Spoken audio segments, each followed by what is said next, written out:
come out of the shadows and get right with the law. We will not stand idle as the president undermines the rule of law in our country.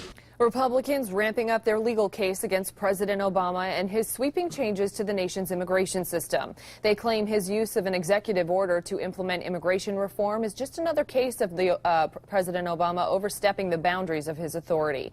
These changes will have a lasting impact right here in Southwest Florida. For In Your Corner's Tara Molina speaking with local Congressman Kurt Clausen about what this plan means moving forward. Tara?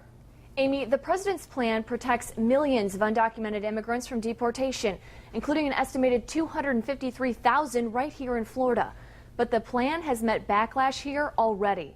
I talked to our congressional rep, Kurt Clausen, today. He told me the president may have made a critical mistake, and he's calling it unconstitutional.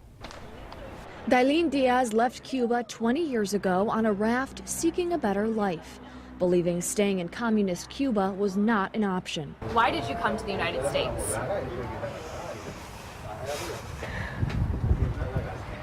Because you can live in Cuba. You can't. She's a citizen now, but millions of people with stories like hers are not. And the president doesn't want them to hide anymore. You can come out of the shadows. The president's plan calls for protecting about 5 million undocumented immigrants from deportation. Dailene says it'll change their lives forever.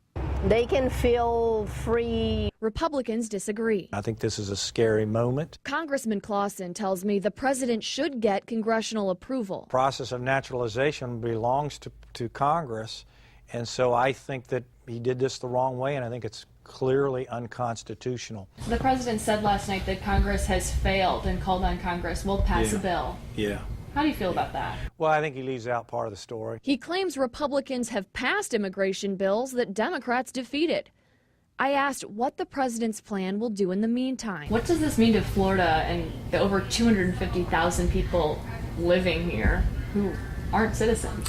I don't understand the bill well enough to know how many of those folks in Florida this does and does not apply to, so it's premature for me to answer it in that respect. But I am worried that when one man decides the future of so many without enough input, that it won't have a fair solution for everyone. Representative Clausen says any immigration reform plan should include more border security. The president's plan does, but Clausen says it's not enough. He also says Congress could potentially defund this plan in this year's budget. Live in the studio, Tara Molina, Fox 4 in your corner. All right, thank you.